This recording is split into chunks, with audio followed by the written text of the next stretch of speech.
Morning guys. Punta tayo ngayon ng guys, Silvan Lake. Ayan, so hinahakot ko lang yung mga gamit namin. Ayan. So kasama natin syempre si Sam, si Bianca. Family ni Sam, si Bianca, si Shelo. Ayan. Tsaka sila Ate Mary Ann pala. Ayan, pinsan ni Sam. Ang dami namin dala. Nagluto kasi ako guys ng sopas. Tapos pansit bihon na rin para pagdating doon may kakainin tayong pansit at saka alam mo na, mainit na sopas. Nagdala kasi si Bianca ng yung pang-initan. Grabe yung lamig ngayon guys, minus 28 ngayon. Pero sa sa Abraham Lake, chinek namin minus 9 na lang mamaya, mga alas 12.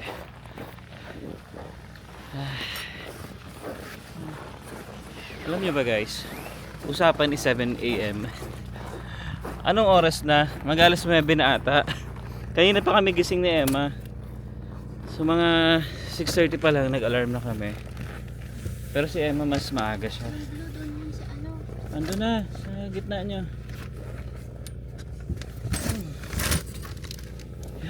So nagdala na rin kami ng upuan guys. Yan, para pwede tayong tumambay, alam niyo na. Alright. Ayan guys, on the way na tayo sa Abraham Lake. Pero matagal-tagal pa ang biyahe. 3.5 hours. Ayan, 3 hours and 18 minutes. Exactly. Ayan, nakikita nyo ba yan? Diba?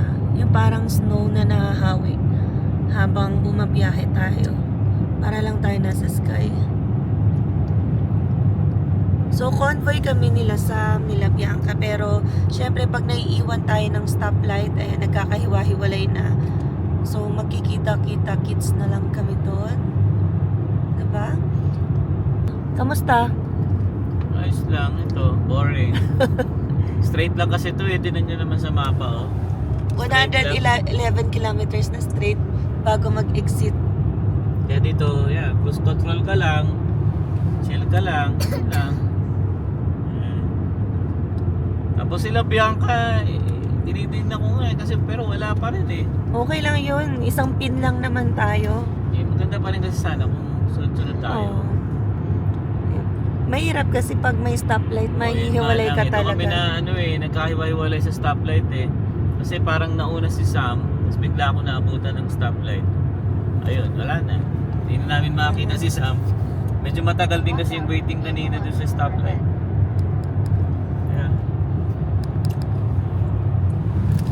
So, mahaba yung biyahe namin na parang biyaheng Edmonton to. 3 hours. Malayo pa. Mas malayo pa nga. Pero, ngayon lang naman to at family day. Kaya sabi ko, kaya nga ng maraming energy ng driver. Kasi pagod ka talaga. Although, yun nga, hindi naman hassle dahil dire-diretso lang naman yung daan. Pero syempre, yung maghapon Kaya naman akong kopi ko. nakaupo. Ayan. Kopi ko, tubig. Chichirya, pagka medyo Chips, inaantok. Biscuit, may sopas pa. Yan, ito nga ako ng sopas. Ayan. So, mamaya papakita natin na ang mga view. Ayan, kapag nalalapit na tayo sa mga bundok-bundok. Guys, so, may rainbow. Dalawa. Yung isa dito sa kaliwa, light lang. And then, yung rainbow dito, yung nasa gitna ng rainbow na isa tsaka nung sun. Parang merong sun din. May liwanag sa gitna. Kita nyo yan? Hindi nakikita ko kanina. Tapos, yun nga, yung sa kanan, yung sun. Ganda tingnan. Hindi ko na alam yung tawag. Baka may tawag kayo dyan, di ba? Pero ang cute. Tabi-tabi yung rainbow. Yan, nawawala na yung nasa kaliwa. Giging light na. So, depende siguro sa angle. Yan na guys. Ang ganda na ng view. So, sana magkakitaan kami ng mga kasama namin. Ito na ang kahabaan ng Abraham Lake. Ayan, ito lake na to sa kaliwa. Ayan, frozen na yun. Pero hindi kami dyan pupunta. Kasi hindi po mabababaan yan kasi highway to. So may spots na pwede kang bumaba. sa dulo. Oh, sa dulo. Tsaka hindi ito yung clear eh. Nababalutan pa to ng snow. So, parang ito lang naman yung makikita mo rin. At least view. 'Di ba? Wala namang activities dito. Ito yung Kaya sila Sam? Di pa nagbe-message. Signal eh. Ayun, ang ganda. Bago to. Parang pa-radium. Hindi natin nadaanan to dati. Kasi bago yung kalsada eh. Talaga ba? Hindi ko lang ano. Wala masyadong tao, no? Medyo malayo na to eh. Frozen lakes. Ayan o. Ito na yung Hindi, ano. ayun yun. Maraming tao doon. Oh, kapag may tumpok ng tao, yun na. Ayun o. Ayun na baby o. Mga naglalakad sa gilid. Pero That's hindi tayo dyan eh, di ba? Kasi sa dulo pa. Naghanap na sila ng bubbles. Pero ito yung binibigay ng ano. Ng ways. Tingnan mo natin sila Sam dito. Magmi-meet up muna tayo. Pulungin muna ang grupo. Yan, bago magkawalaan. So hindi ko makita sila Sam guys. Ito ang problema pagka hindi na kami nagkasabay-sabay no. Tapos walang signal dito. So ito kasi yung first stop dito na talagang puntahan ng tao. May mga parking dito pero hindi ko sila makita. Ang layo eh. Pero dapat kasi meron pa kasing spot dun sa dulo. Kaya dun dapat kami, mas maganda dun, konti tao dun eh. Guys, hindi talaga namin makita sila Sam. Actually pinuntahan na kaming ibang parking slot no. Medyo malayo lang dito ng konti. Wala rin. So tatry namin bumaba dito. Yan dyan guys, titingnan namin kung nandiyan sila Sam. Even sila Bianca guys, wala. hindi na rin namin makita. Parang iba yung dinaanan nila Bianca. Parang dito sila dumaan sa van. Kasi kami guys dito sa kabila, sa may papuntang Red Deer. So dito tayo. Parehas din naman bato eh. Dito na lang. Mabato din dun eh. Hold kay daddy. Ayan dami na yan. Raya ng bubbles Tandahan. Dapat talaga nakaboots ka dito. Oo. Nakaboots ka naman di ba?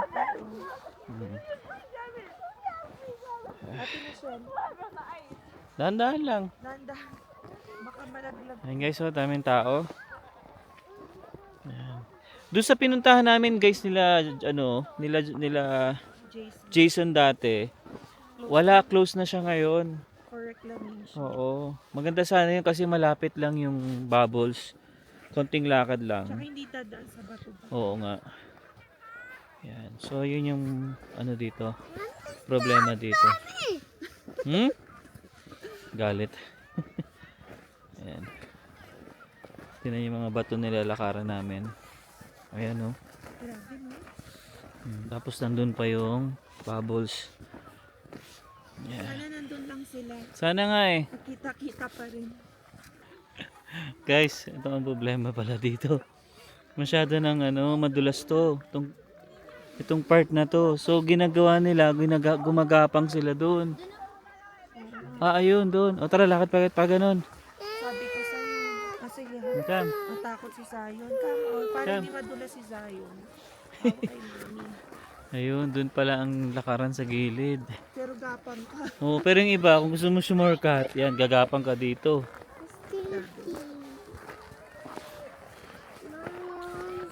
So ingat tayo dito at baka tayo madulas. Yeah, slippery. Buti nakabot si Zion. Okay, hindi tayo kasya. Mawa ka dyan. Yan. Guys, tinan nyo gumagapang na sila paakyat. Kasi nga madulas. Oh my God. Yan, pero doon may daan pala doon sa gilid Pero yun nga, pinuntahan namin, sarado na siya. Pero ito talaga siguro yung puntahan kasi ang daming tao dito. Yung Oo. puntahan natin tayo na. Tama. Yan, so ito guys, medyo okay yung daan dito. Ayan. Oo, dun talaga yung matindi. O gusto mo nga lang mag-shortcut, diyan ka dadaan. Saka gusto mo magpadulas. Oo, pero dito tayo, mahirap na. Baka madulas tayo. Ayan. Hindi ko lang alam guys kung nakikita nyo, no. Grabe, ano. Isipin nyo, purong-puro yung, ano, yung yelo. May bitak na siya, oh. Ayan, tapos sa ilalim niya, ayan, makikita nyo stone. Clear, no? Pero wala pa ako nakikitang bubbles. So, hanap tayo ng bubbles. Alright guys, eto na. Andito na tayo sa gitna ng Abraham Lake. Ayan. And namita natin sila Ate Mary Ann. Kaya lang ang aking friend na sila Sam, Bianca, Ronette. Ayan, wala. Nasa kabila yata. Mahirap magkakitaan talaga. Na walang signal. Pero syempre sulitin natin na andito tayo. Si Zion nakasulit na rin ng slides. Oh, another slide Zion. Namumula na sa lamig. At si Alvin naman ay nagdo-drone. Ayan, makikita nyo dito guys yung bubbles. Kita ba? Kita rin nga yung ibang stones na nasa ilalim. Very slippery to guys. Kaya nagpapa-slide-slide lang kanina dito si Zion. Ay, super ano. Dulas. Tabla ng yelo talaga to. Wait, mommy slide. Oh ma'am, nag-slide si daddy. How about si Zion? I'm sliding. Yung slide din. Oh, yung bata o nag-i-slide. No, nakahiga lang sila. Having fun. Enjoying the time. Diba? Slide. At least kumanda yung weather. O, sige. Go, slide. I want a bed. Ayan kay, ano, tita. Dito ako sa baba. Go. Go, slide. Mag-slide daw si Zay. Dito lang namin pinapayagan kasi pag masyadong mahaba, delikado. So, dito lang, doon si Ate Michelle. Tapos ako dito mag-aantay sa baba. Ayan, i-slide siya dito. Okay, ready? 1, 2, 3, go! Ginaya yung bata. Sit down lang, sit down. Okay, 1, 2, 3. Go. Ay, gusto ko. Happy? Yeah, I want to slide. Oh, nag-slide ka doon. Oh, you want another one? One more. One more. Help. Help daw. Help. Okay, come on. Oh, pagpag. Oh, gusto niya pa ulit. Alright. Guys, daming tao kasi ito talaga yung peak time na pwede kang maglakad over the lake. Alright.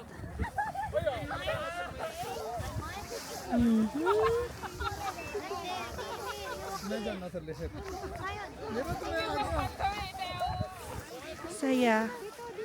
So, dapat din talaga enjoyin mo kahit anong season ng buhay. Kahit winter, ayan, summer, spring, or fall. Ayan, so, another take kay Zion. Dahil gustong-gusto niya magpa-slide dito. Go! Pero gusto niya na ngayon nakahiga. Alright. You want help? Yeah. Okay. So, dapat pala yung gloves si Zion ito. Ayan o, pang baby nga to eh. Ayaw niya, namimili. Gusto niya daw yung kay mami na gloves. Ayan, ang laki. I'll clean this one. I'll clean.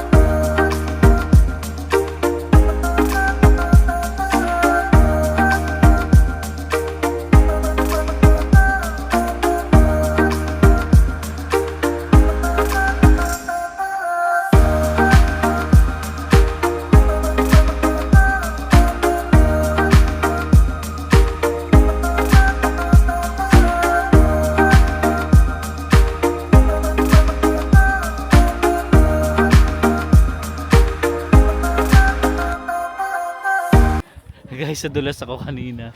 Dito. Solid kasi ito eh, oh. Nakakatawa tuloy. So yun, wala naman tayo naging tama. No. So far okay naman. Kulang nga lang yung kamay ko kasi medyo malamig pa rin kahit papaano dito. Okay guys, so grabe, hiningal ako doon. Ito yung pinagdaanan natin. Ayan yung inakyat namin guys, doon, dito, pag ganon. Papunta rito. Ayan. Ayan, grabe. Tsaka ingat-ingat dahil madulas. Ayan, konti na lang din yung tao. Kanina marami. Oo. Ayan, siguro gutom na rin yung mga ibang tao. Ang mahirap lang, no, parang wala tayong masyado na daan ng mga kainan. So, Oo. dapat may baon ka talaga. So, ayan na guys. Ito na ang overlooking ng buong Abraham Lake. Napakahaba rin ito. Ayan, no. Diba? Pero wala masyado dito dahil nandun nakakumpol sa pinanggalingan natin. Diba? Magnificent creation. Tapos nagkakrak-krak na siya. Nakakatakot mamaya yung maapakan mo malambot. Pero kasi with this kind of weather, safe pa. Kaya wag ka pupunta ng kunwari patunaw na. Kasi malambot na yan sa ilalim. Ngayon, bloke-bloke pa talaga yan. Diba? Ang ganda tingnan. Tapos may sun pa. Ano na siya, uminit na ngayon guys. -5 na lang. Nakatanggal na tayo ng jacket ngayon. So ayan guys, papagas na rin muna tayo kasi ang layo na rin ang na-travel natin. Kahapon nagpa full tank tayo sa Costco. Ngayon ubos na siya or paubos pa lang. So magkano yung pinagas natin kahapon? 70. Nasa $70.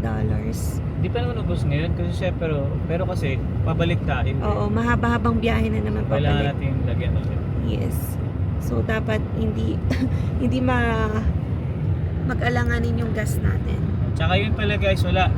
Sinubukan namin hanapin sila Sam tsaka la Bianca. Hindi Finding namin Nemo. talaga. Oo, Wala na. mahirap. Suko na kami. Mauubos yung gas Mauubos lang namin yung gas namin pabalik-balik. pabalik dito sa area na to. Oo. So magtawagan na lang kami mamaya. Sa Siguro bahay na. oo, kapag nasa area na rin sila na may signal. Kasi kami ngayon may signal na kami yung ditong tina-travel namin. Siguro sila ay sa area na wala pa rin. Which is hindi na namin alam kung nasan yun kasi binalikan namin yung area na kung saan wala kaming signal kanina. Wala naman nakapark doon. So baka sa bahay na nila Sam kami magkita-kita. So anyway, at least nasulit pa rin natin. So hopefully nag-enjoy din sila at nakita nila yung bubbles. So dito wala no, kasi balot na to ng puti. Unless dito sila tumambay. Wala sila makikitang bubbles dito. Yan, so ngayon, hanap kami ng gasolinahan. Meron kami nakita 9 minutes away. Buti na lang may malapit kasi syempre kapag ganitong travel, kailangan lagi kang may imbak na gas. Mahirap mawalan. Sinong sasaklolo, 'di ba? So, bali guys, suminto muna kami dito sa Tim Hortons, dito sa Rocky Mountain. Oo. Ito yung downtown nila. Yan. So, yeah, bumili lang muna si Emma ng burger namin tsaka drinks. Yan. Ha? Yeah. Okay. Wait daw. Wait. What? What do you want? Oh, this is for you. So, ayan guys, napakahabang biyahe na naman pa uwi. And syempre, ngayon ay medyo inaantok na si Alwin. So, dapat gising-gisingin. Medyo nararamdaman ko na yung aga kasi namin nagising ni Emma guys. Yes. Kasi nga usapan, alas 7, yung pala alas 9. Filipino time. So, yan. So, next time na lang ulit sa aming mga magkakabarkada kung saan aabutin, no?